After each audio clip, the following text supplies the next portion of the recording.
여러분, 아파트를 매수하려고 계약금을 입금했는데 대출 한도가 나오지 않는다면 어떻게 하실 건가요? 대부분의 사람들은 내가 주택담보대출을 받으려는데 한도가 얼마나 나오는지, 저 아파트가 얼마나 대출이 가능한 아파트인지 잘 모릅니다. 주택담보대출은 내 소득이 얼마이고 기대출이 얼마인지에 따라 받을 수 있는 금액이 크게 달라집니다. 그럼 어떻게, 그리고 간단하게 계산할 수 있을까요? 안녕하세요. 아파트 AI입니다. 오늘은 부동산 대출 용어 중 많이 들어는 봤지만 머리만 아프게 만드는 대표 용어인 LTV, DTI, DSR에 대해서 간단하게 정리하여 설명드려 보겠습니다. 영상 시작 전에 대출 관련 질문이 있으시거나 부동산 정보에 관심이 있으신 분들은 고정 댓글 링크 톡방에 들어오시면 됩니다. 그럼 이어서 먼저 조건을 예시로 만들고 시작할게요. A씨는 신혼부부이고 부부 합산 연소득은 7천만 원입니다. A씨는 직장이 구로디지털 단지에 있어 서울시 구로구에 아파트를 구매 예정입니다. 주택담보대출은 금리 4% 조건으로 7억 받기를 희망하고 있고 생애 최초 주택 구매자입니다. 동시에 금리 5%인 10년 상환에 신용대출 1억을 받는다고 가정해 볼게요. LTV, DTI, DSR은 각각 80%, 60%, 60%를 적용받습니다. 그럼 먼저 LTV입니다. LVT는 론투밸류의 약자이고 주택담보 가치에 따른 대출금의 비율을 의미합니다. 간단하게 설명드리면 아파트 가격 대비 대출이 가능한 비율을 말하는 것이죠. 그럼 앞서 설명드린 신혼부부의 조건을 적용해 볼게요. 최대 10억 원의 아파트 매수를 희망하고 주택담보대출은 7억을 받기를 희망합니다.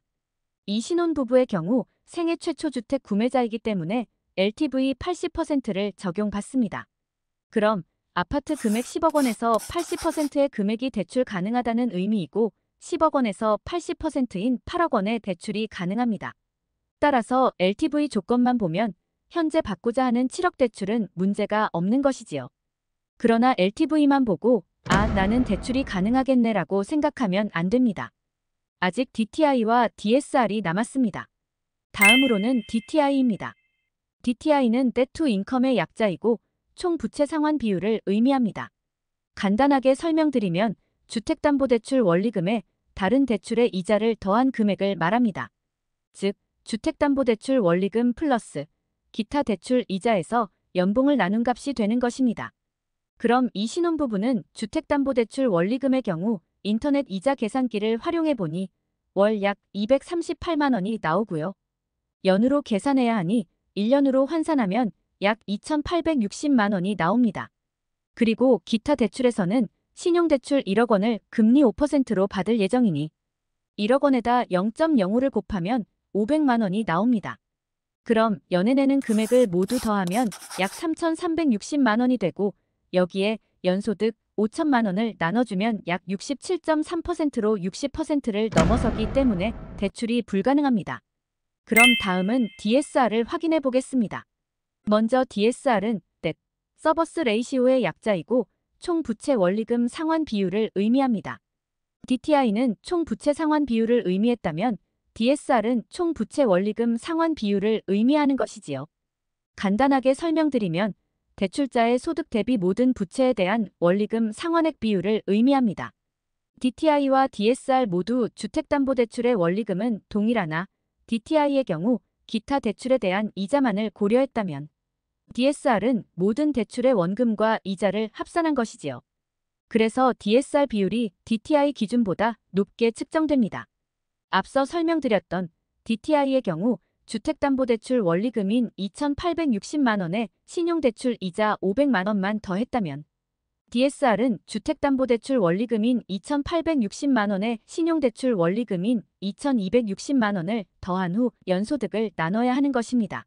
즉, 총 부채 원리금 5,120만 원에 연소득 5천만 원을 나눠주면 약 102% 수준으로 DSR 60% 수치를 크게 상회하기 때문에 주택담보대출이 불가능하신 것을 보실 수 있습니다. 어떠신가요? DTI와 DSR 차이가 이렇게 크기 때문에 이 DSR 규제가 굉장히 까다롭고 한편으로는 심각한 규제인 것을 아시겠나요? 부동산 상담을 오시면 아파트 문의만 하시다가 나중에 DSR에 걸려서 대출이 안 나오시는 것을 확인하고는 집을 포기하시는 분들이 요즘 너무 많습니다. 그런데 DSR을 적용받지 않는 대출이 있다는 거 아시나요? 바로 디딤돌 대출과 보금자리론입니다. 심지어 최근 나온 신생아특례 대출은 DSR을 적용받지 않고 DTI만 적용받기 때문에 최근 얼어붙은 부동산 시장을 부양하는 큰 역할을 하고 있습니다. 그럼 앞으로 아파트 매수를 하기 전에 무엇을 해야 할까요? 본인이 적용받는 DTI와 DSR을 계산해야 합니다. 어떻게 할까요? 요즘에는 구글이나 네이버의 DTI와 DSR을 쉽게 계산할 수 있는 많은 사이트들이 있습니다. 사이트에 무료로 배포되어 있는 계산기를 활용하셔도 쉽게 산출이 가능하니 은행 방문하실 필요도 없습니다. 오늘은 많은 분들이 간단하지만 잘 모르시는 LTV, DTI, DSR에 대해 알아보았습니다. 그럼 오늘도 행복한 하루 되세요. 감사합니다.